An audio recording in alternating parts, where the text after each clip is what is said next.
El misterio de la muerte de Jesús y su descenso al infierno. La muerte de Jesús en la cruz es uno de los eventos más impactantes de la historia.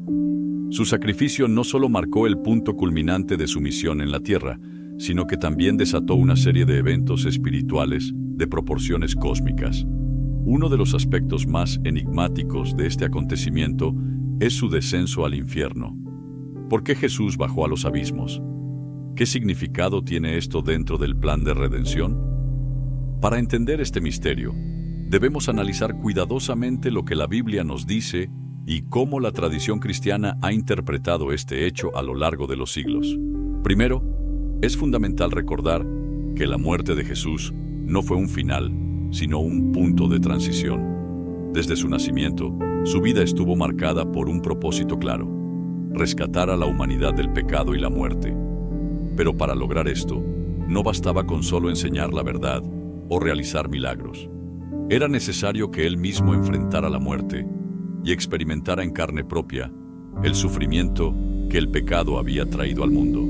Sin embargo, su muerte no fue como la de cualquier otro ser humano. Jesús no solo murió físicamente, sino que también descendió a las profundidades del Hades, el lugar de los muertos. En la teología cristiana, el término infierno a menudo se usa para describir distintos conceptos. En el contexto del descenso de Jesús, la palabra más adecuada es Hades o Seol, términos que en la cultura judía y grecolatina designaban el reino de los muertos. No se trata del lago de fuego del Apocalipsis, sino de un lugar de espera donde las almas de los fallecidos aguardaban el juicio. Jesús no descendió al infierno para ser atormentado, sino para cumplir una misión trascendental. Uno de los textos más importantes que nos habla de esto es 1 Pedro 3:18-19, donde se dice que Jesús, después de haber muerto en la carne, fue y predicó a los espíritus encarcelados. Este pasaje ha sido objeto de numerosas interpretaciones a lo largo de la historia. Algunos creen que se refiere a los justos del Antiguo Testamento que estaban esperando la redención. Otros sostienen que Jesús proclamó su victoria sobre el pecado y la muerte a los ángeles caídos o a los incrédulos que habían perecido en la época de Noé. Además, en Efesios 4:9, el apóstol Pablo menciona que Jesús descendió a las partes más bajas de la tierra, lo que refuerza la idea de que su misión no terminó en la cruz, sino que continuó en los abismos espirituales. ¿Por qué era necesario este descenso? La respuesta se encuentra en el propósito mismo de su sacrificio: liberar a los cautivos del pecado y abrir las puertas del cielo para aquellos que habían muerto en la esperanza de la salvación. El descenso de Jesús al Hades es un acto de autoridad divina. Mientras muchos ven la muerte como un poder supremo, Jesús demostró que tenía el control absoluto sobre ella. Al bajar a los lugares más profundos, estaba mostrando que su victoria no era solo para los vivos, sino también para los muertos. Esta es la razón por la que en Apocalipsis 1:18 Jesús dice: «Yo soy el que vivo, y estuve muerto, mas he aquí que vivo por los siglos de los siglos. Amén. Y tengo las llaves de la muerte y del Hades». Por lo tanto, su descenso al infierno no fue un acto de derrota, sino una manifestación de su poder y su autoridad sobre la muerte. Con esto, Jesús estaba proclamando que la muerte no tenía la última palabra y que su sacrificio era suficiente para redimir incluso a aquellos que habían partido antes de su venida. En la siguiente parte, profundizaremos en lo que sucedió exactamente durante su tiempo en el Hades y cómo su presencia impactó a las almas que estaban allí. La historia está lejos de terminar. ¿Qué sucedió cuando Jesús descendió al Hades? El descenso de Jesús al Hades es uno de los misterios más profundos de la fe cristiana. En la primera parte, vimos que su muerte en la cruz no fue el final, sino el inicio de un proceso de victoria sobre el pecado y la muerte. Ahora, debemos analizar qué ocurrió exactamente cuando Jesús entró en el reino de los muertos. ¿A quiénes encontró? ¿Qué hizo durante su estancia en el Hades? ¿Por qué esto era necesario en el plan de redención? Para entenderlo, primero debemos aclarar cómo se concebía el mundo de los muertos en tiempos de Jesús. En la tradición judía, el Seol o Hades no era solo un lugar de tormento, sino una especie de sala de espera para las almas de los fallecidos. Se creía que tenía dos partes principales: el seno de Abraham, un lugar de consuelo y descanso para los justos que habían muerto en la esperanza de la salvación; un lugar de tormento y separación, donde estaban las almas de los impíos, aguardando el juicio final. Esta estructura se describe en Lucas 16, 19 a 31, en la parábola del rico y Lázaro. En esta historia, Jesús habla de un mendigo llamado Lázaro, quien, tras su muerte, es llevado al seno de Abraham, mientras que un hombre rico que vivió en el egoísmo es enviado a un lugar de sufrimiento. Entre ambas regiones hay una gran separación, lo que indica que los destinos de las almas estaban determinados, aunque aún no se había realizado el juicio definitivo. Cuando Jesús muere, su alma desciende al Hades, pero, a diferencia de los demás, Él no está allí como un prisionero, sino como un conquistador. Su presencia en el reino de los muertos no es un acto de debilidad, sino una demostración de su autoridad divina. Mateo 12:40 nos da una pista de esto cuando Jesús dice: «Porque como estuvo Jonás en el vientre del gran pez 3 días y 3 noches, así estará el Hijo del Hombre en el corazón de la tierra 3 días y 3 noches». Durante este tiempo Jesús realizó dos acciones fundamentales en el Hades. 1. Proclamó su victoria. Uno de los textos más enigmáticos sobre este evento es 1 Pedro 3, 18-20, que nos dice que Jesús fue y predicó a los espíritus encarcelados. Esto ha generado varias interpretaciones, pero muchas corrientes cristianas creen que esto se refiere a un mensaje de victoria sobre el pecado, la muerte y los poderes demoníacos. Jesús no fue al Hades para sufrir, sino para proclamar su triunfo.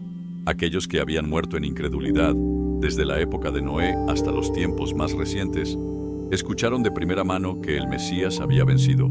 Esto no significa que les ofreciera una segunda oportunidad de salvación, sino que su presencia era la prueba definitiva de que Dios había cumplido su promesa. Esta proclamación no solo fue para los humanos, sino también para los ángeles caídos y las fuerzas espirituales rebeldes. Colosenses 2:15 nos dice que Jesús despojó a los principados y a las potestades y los exhibió públicamente, triunfando sobre ellos en la cruz. Su descenso al Hades fue la culminación de esta victoria. Los poderes de las tinieblas fueron humillados al ver que su aparente victoria en la cruz era, en realidad, su mayor derrota. Segundo, liberó a los justos del Antiguo Testamento. Otro aspecto crucial del descenso de Jesús al Hades es su papel como libertador. Desde la caída de Adán y Eva, la humanidad había estado separada de la presencia directa de Dios. Aunque los justos del Antiguo Testamento confiaban en la promesa de la redención, el camino al cielo aún no estaba abierto completamente. Jesús vino a cambiar esto. Efesios 4:8-10 nos dice que, después de su muerte, subió a lo alto, llevando cautiva la cautividad. Esta expresión se entiende como la liberación de los santos del Antiguo Testamento que habían estado esperando la obra de redención. Los patriarcas como Abraham, Moisés, David y los profetas que habían muerto con fe en la promesa de Dios fueron finalmente redimidos. Jesús los sacó del lugar de espera y los llevó a la presencia de Dios en el cielo. Este evento es lo que muchas tradiciones cristianas llaman la traslación de los justos. El impacto de este momento es tan poderoso que Mateo 27, 52-53 nos dice que después de la resurrección de Jesús se abrieron los sepulcros y muchos cuerpos de santos que habían dormido se levantaron y aparecieron en la ciudad. Esto confirma que su descenso al Hades no fue un acto pasivo, sino una verdadera revolución espiritual. La misión de Jesús en el Hades, la gran restauración. Con estos eventos, vemos que el descenso de Jesús al Hades no fue un detalle secundario de la historia de la salvación, sino un aspecto central. Su victoria en la cruz no solo tuvo efectos en la tierra, sino también en el mundo espiritual. Al entrar en el Hades, proclamó su autoridad, humilló a los poderes del mal y liberó a los que habían esperado fielmente la redención. La salida triunfal de Jesús del Hades y el poder de su resurrección. En las dos primeras partes hemos explorado por qué Jesús descendió al Hades y lo que sucedió durante su estancia en el reino de los muertos. Ahora llegamos al momento más decisivo de esta historia, su salida triunfal del Hades y la victoria final sobre la muerte. Este acontecimiento no solo marcó el cumplimiento de su misión en el mundo espiritual, sino que también selló la promesa de vida eterna para todos los que creen en Él. Pero, ¿qué significa realmente la resurrección de Jesús? ¿Cómo impactó este evento tanto en el cielo como en la tierra? Primero, Jesús rompe las puertas del Hades. El descenso de Jesús al Hades fue un acto de conquista, no de derrota. La muerte, que había sido el enemigo supremo de la humanidad desde la caída de Adán y Eva, ya no tenía dominio sobre él. En Hechos 2:24, Pedro explica que Jesús fue resucitado, pues era imposible que la muerte lo retuviera. Esto nos revela que el poder de la muerte no era suficiente para contener al Hijo de Dios. Muchos teólogos han interpretado este momento como la gran batalla espiritual final.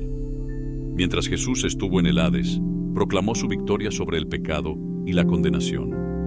Pero en su resurrección, no solo salió de la tumba, sino que también rompió las cadenas que habían mantenido cautiva a la humanidad durante siglos. Su salida del Hades es descrita en términos de triunfo absoluto en Colosenses 2:16, donde dice que despojó a los principados y a las potestades, y los exhibió públicamente, triunfando sobre ellos en la cruz. Este evento es tan poderoso que, en muchas tradiciones cristianas, se representa a Jesús saliendo del Hades con autoridad, derribando las puertas y sacando consigo a los justos del Antiguo Testamento. En algunas representaciones artísticas de la resurrección, se muestra a Jesús emergiendo victorioso, con la luz de la gloria celestial resplandeciendo sobre él, mientras los poderes del mal son pisoteados bajo sus pies. 2. La resurrección, la prueba suprema de su divinidad. El hecho de que Jesús haya resucitado no solo es una señal de victoria, sino que también es la confirmación definitiva de que Él es el Hijo de Dios. Pablo lo explica de manera clara en Romanos 1:4, diciendo que Jesús fue declarado Hijo de Dios con poder por la resurrección de entre los muertos. Si Jesús hubiese permanecido en la tumba, su mensaje habría sido solo el de un maestro moral más. Pero al resucitar, demostró que tenía el poder sobre la vida y la muerte. Su resurrección es la prueba de que todo lo que había predicado era verdad y que su sacrificio en la cruz había sido aceptado por el Padre como el pago total por los pecados de la humanidad. Además, su victoria sobre la muerte tenía un propósito más allá de su propia gloria.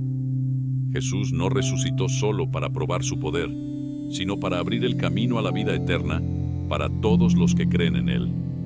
En Juan 11:25, Jesús mismo declaró: «Yo soy la resurrección y la vida. El que cree en mí, aunque esté muerto, vivirá».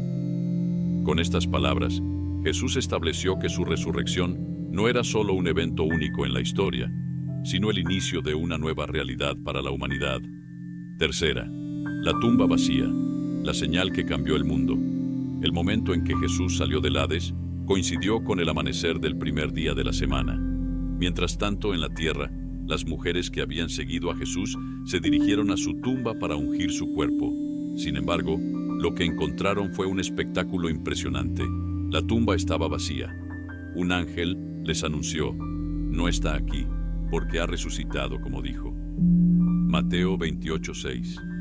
Este hecho cambió para siempre la historia de la humanidad. Ningún otro líder religioso, filósofo o profeta ha logrado lo que Jesús hizo: vencer la muerte. Su tumba vacía se convirtió en el testimonio más poderoso de su divinidad y de la realidad de la vida eterna. Pero la tumba vacía no solo significa que Jesús resucitó, también significa que la muerte ya no tiene el poder absoluto sobre los que creen en Él.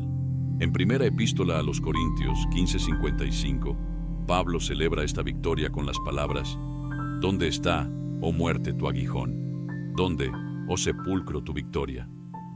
Jesús había cambiado el destino de la humanidad para siempre. Cuarta, el impacto eterno de su resurrección.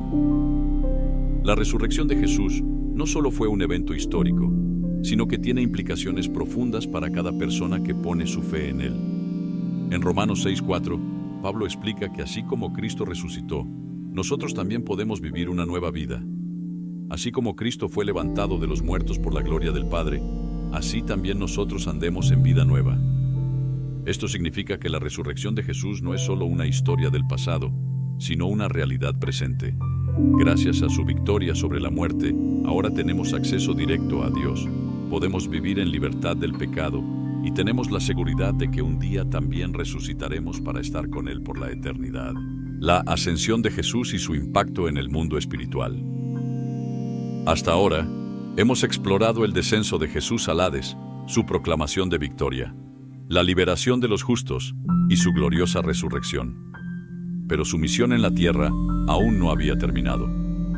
Después de vencer la muerte, Jesús pasó 40 días con sus discípulos antes de ascender al cielo.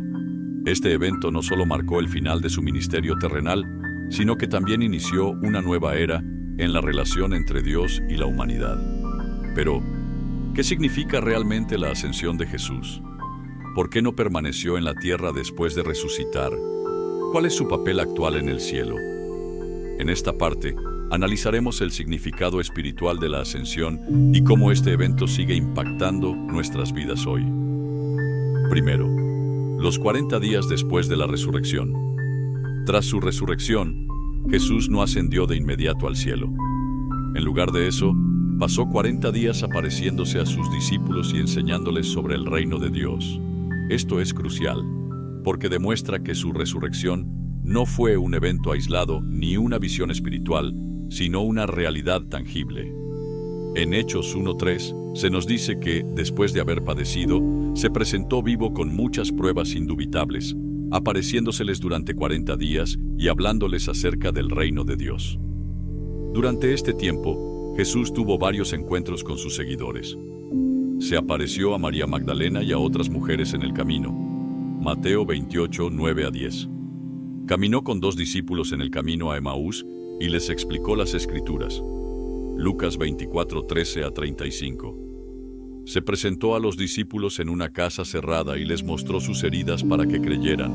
Juan 20, 19-29. Restauró a Pedro y le dio la misión de apacentar sus ovejas.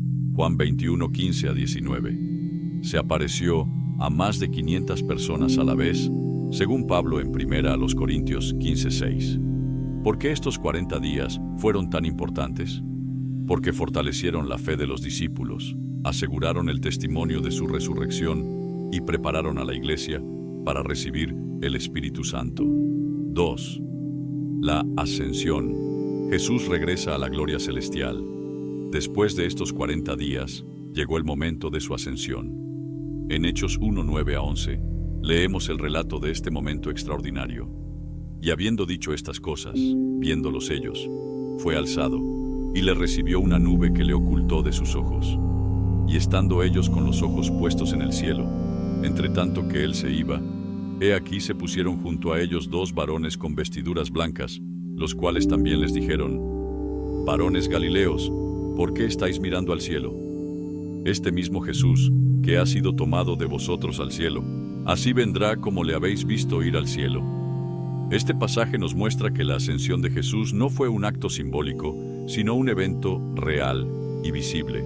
Pero, ¿por qué Jesús tenía que ascender? Para regresar a la gloria que tenía antes de la encarnación, Juan 17:5. Para tomar su lugar a la diestra de Dios como Rey y Sumo Sacerdote, Hebreos 1:3. Para enviar al Espíritu Santo y empoderar a la Iglesia, Juan 16:7. Su ascensión no fue un alejamiento de la humanidad, sino la culminación de su misión en la tierra. Desde ese momento, Jesús reina en el cielo con autoridad absoluta. Tercero, Jesús como Rey y Sumo Sacerdote. Uno de los aspectos más importantes de la ascensión de Jesús es su entronización celestial. En Efesios 1:20-22, Pablo nos dice que Dios lo sentó a su diestra en los lugares celestiales, sobre todo principado y autoridad y poder y señorío, y sobre todo nombre que se nombra, no solo en este siglo, sino también en el venidero. Esto significa que Jesús ahora reina como el verdadero Rey del universo. Su autoridad es suprema, y todo poder en el cielo y en la tierra está sujeto a él. Mateo 28:18. Pero además de ser Rey, Jesús también es nuestro sumo sacerdote.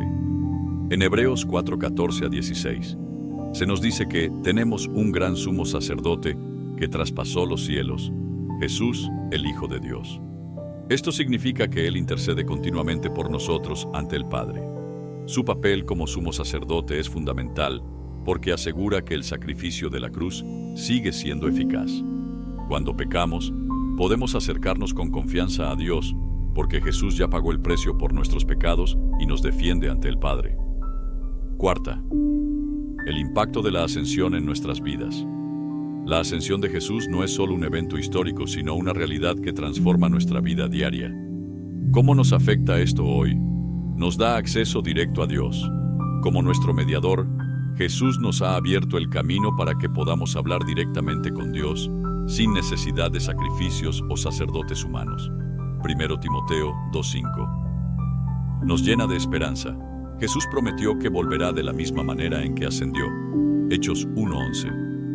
Su ascensión nos asegura que un día reinará visiblemente en la tierra y restaurará todas las cosas. Nos da poder a través del Espíritu Santo. Antes de ascender, Jesús dijo a sus discípulos: «Recibiréis poder cuando haya venido sobre vosotros el Espíritu Santo». Hechos 1:8. La segunda venida de Cristo y el juicio final. Hasta ahora, hemos explorado el descenso de Jesús al Hades, su victoria sobre la muerte, su gloriosa resurrección y su ascensión al cielo, donde reina con poder y autoridad. Sin embargo, la historia de la redención aún no ha concluido. En esta parte nos adentramos en la mayor esperanza de la fe cristiana, el regreso glorioso de Jesucristo a la tierra para establecer su reino y juzgar a vivos y muertos. Desde el momento en que Jesús ascendió, los ángeles proclamaron una promesa impactante a los discípulos. Este mismo Jesús, que ha sido tomado de vosotros al cielo, así vendrá como le habéis visto ir al cielo. Hechos 1:11. Esta declaración ha sido la fuente de esperanza para millones de creyentes a lo largo de la historia, pero también ha generado preguntas cruciales. ¿Cuándo y cómo regresará Jesús? ¿Qué eventos precederán su regreso? ¿Cuál será el destino de la humanidad cuando Él vuelva? En esta parte, desglosaremos estas preguntas y analizaremos el significado profundo del regreso de Cristo. Primera, la promesa del regreso de Cristo. Desde los tiempos de los apóstoles, los cristianos han esperado la segunda venida de Jesús. A lo largo del Nuevo Testamento, encontramos múltiples referencias a este evento. Jesús mismo habló de su regreso en varias ocasiones, enfatizando que sería un día de gloria y de justicia. En Mateo 24:30, Jesús describe su venida con estas palabras: «Entonces aparecerá la señal del Hijo del Hombre en el cielo, y entonces lamentarán todas las tribus de la tierra, y verán al Hijo del Hombre viniendo sobre las nubes del cielo, con poder y gran gloria». Este versículo nos deja en claro tres aspectos fundamentales. Será un evento visible y glorioso. No será un regreso secreto, sino un acontecimiento espectacular que todos verán. Impactará a toda la humanidad. Algunos lo recibirán con alegría, pero otros lo lamentarán. Vendrá con poder absoluto, ya no como el siervo sufriente, sino como el Rey triunfante, que reinará para siempre. Pero ¿cuándo sucederá? Segundas señales antes de la segunda venida. La Biblia nos proporciona varias señales que precederán el regreso de Cristo. Aunque nadie sabe la fecha exacta, Mateo 24:36, Jesús nos dejó indicios para estar preparados. Algunas de estas señales incluyen aumento de guerras y conflictos, Mateo 24:6-7. Jesús advirtió que habría guerras y rumores de guerras. Desastres naturales, Mateo 24:7. Habrá pestes, hambres y terremotos en diferentes lugares. Persecución de los cristianos, Mateo 24:9-10. Seréis entregados a tribulación y os matarán. Falsos profetas y engaños espirituales, Mateo 24:24. Se levantarán falsos cristos y falsos profetas. El evangelio será predicado en todo el mundo, Mateo 24:14. Y será predicado este evangelio del reino en todo el mundo, para testimonio a todas las naciones, y entonces vendrá el fin. Cada generación ha visto cumplimientos parciales de estas señales, pero la Biblia sugiere que, en los últimos tiempos, estos eventos se intensificarán. Tercero, el día del juicio, separando justos de injustos. El regreso de Jesús no solo marcará el comienzo de su reinado visible, sino también el día del juicio final. La Biblia describe este evento como el momento en que todas las naciones serán reunidas ante Él y cada persona será juzgada según sus obras y su fe en Cristo. En Mateo 25, 31 a 33, Jesús dice: Cuando el Hijo del Hombre venga en su gloria, y todos los santos ángeles con Él, entonces se sentará en su trono de gloria, y serán reunidas delante de Él todas las naciones, y apartará los unos de los otros, como aparta el pastor las ovejas de los cabritos. Los justos, aquellos que aceptaron su gracia y vivieron conforme a su voluntad, recibirán la vida eterna. Pero los injustos, quienes rechazaron su mensaje y vivieron en rebelión, serán enviados a la condenación eterna. Este juicio no será injusto ni arbitrario. Jesús conoce los corazones de cada persona y hará justicia perfecta. En Apocalipsis 20:12, Juan describe este momento. Vi a los muertos grandes y pequeños de pie ante Dios, y los libros fueron abiertos, y otro libro fue abierto, el cual es el libro de la vida, y fueron juzgados los muertos por las cosas que estaban escritas en los libros, según sus obras. Cuarto, el reino eterno y la nueva creación. Después del juicio, Jesús establecerá un reino eterno donde reinará con justicia y paz. En Apocalipsis 21, 1 a 4, se nos revela una visión gloriosa de lo que vendrá. Vi un cielo nuevo y una tierra nueva, porque el primer cielo y la primera tierra pasaron, y el mar ya no existía más. Enjugará Dios toda lágrima de los ojos de ellos, y ya no habrá muerte, ni habrá más llanto, ni clamor, ni dolor, porque las primeras cosas pasaron. Este pasaje nos habla de la restauración total del mundo, donde el pecado, la muerte y el sufrimiento serán eliminados para siempre. La victoria final. Sobre el mal y la eternidad con Dios. Hemos recorrido un camino profundo y revelador, desde el descenso de Jesús al Hades hasta su resurrección y ascensión gloriosa, pasando por su promesa de regreso y el juicio final. Ahora, en esta última parte, exploraremos la culminación del plan divino, la victoria definitiva sobre el mal, la derrota de Satanás y la vida eterna en la presencia de Dios. Este es el desenlace supremo de la historia de la redención. Aquí descubriremos lo que sucederá después del juicio final y cómo se establecerá un reino eterno de justicia, paz y gloria, donde no habrá más llanto, ni muerte, ni pecado. Primero, el destino final de Satanás y sus seguidores. Desde el principio, Satanás ha sido el enemigo de Dios y de la humanidad. Fue el artífice de la rebelión en el cielo, el tentador en el Edén y el promotor del pecado a lo largo de la historia. Pero la Biblia nos dice que su final ya está escrito. En Apocalipsis 20:10 encontramos una de las declaraciones más impactantes de la Escritura. Y el diablo que los engañaba fue lanzado en el lago de fuego y azufre, donde estaban la bestia y el falso profeta, y serán atormentados día y noche por los siglos de los siglos. Después del juicio final, Satanás será derrotado de manera definitiva. Ya no podrá engañar, tentar ni destruir. Este es el cierre de su historia de rebelión y odio. Los que lo siguieron, aquellos que rechazaron a Dios y vivieron en pecado sin arrepentirse, compartirán su destino. Apocalipsis 21:8 describe su final. Pero los cobardes e incrédulos, los abominables y homicidas, los fornicarios y hechiceros, los idólatras y todos los mentirosos tendrán su parte en el lago que arde con fuego y azufre, que es la muerte segunda. Este es un recordatorio solemne de que cada ser humano tiene una elección: aceptar la gracia de Dios y recibir la vida eterna, o rechazarlo y enfrentar la separación eterna de su presencia. 2. Un nuevo cielo y una nueva tierra. Con la derrota de Satanás y el mal, Dios traerá una transformación completa del universo. En Apocalipsis 21:1, Juan describe esta escena gloriosa. Vi un cielo nuevo y una tierra nueva, porque el primer cielo y la primera tierra pasaron y el mar ya no existía más. Este pasaje nos habla de una renovación total de la creación. Todo lo que conocemos será transformado en una realidad perfecta, libre de corrupción y sufrimiento.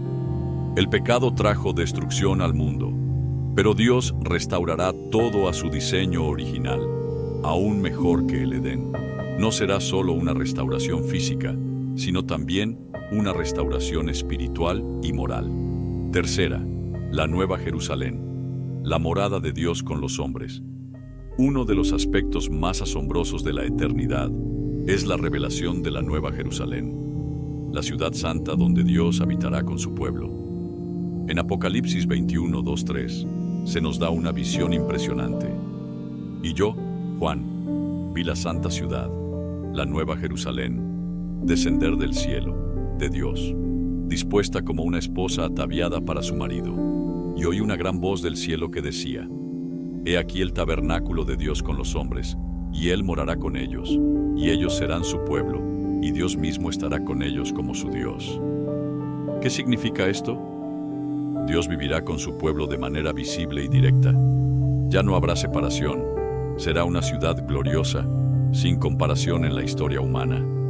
Todos los redimidos vivirán en comunión perfecta con Dios. Esta ciudad no solo es un lugar físico, sino un símbolo de la presencia eterna de Dios con su pueblo. Cuarta, la vida eterna, sin dolor, sin muerte, solo paz. Uno de los aspectos más reconfortantes del cielo es que todas las lágrimas serán enjugadas y nunca más habrá sufrimiento. En Apocalipsis 21:4 encontramos una de las promesas más bellas de la Biblia. Enjugará Dios toda lágrima de los ojos de ellos, y ya no habrá muerte, ni habrá más llanto, ni clamor, ni dolor. Porque las primeras cosas pasaron. Esto nos asegura que no habrá más muerte. La vida será eterna en la presencia de Dios. No habrá más dolor ni tristeza. Todo sufrimiento será erradicado. No habrá más pecado. Viviremos en pureza y santidad, en un estado de gozo inquebrantable. Esta es la plenitud de la salvación, el cumplimiento de todas las promesas de Dios. 5. ¿Cómo será nuestra vida en la eternidad? Muchos se preguntan, ¿qué haremos en la eternidad? La Biblia nos da algunas pistas. Adoraremos a Dios en su plenitud. La alabanza será parte esencial de nuestra existencia. Apocalipsis 7:9-10. Serviremos a Dios de manera perfecta. No será un estado de inactividad, sino de servicio gozoso. Apocalipsis 22:3.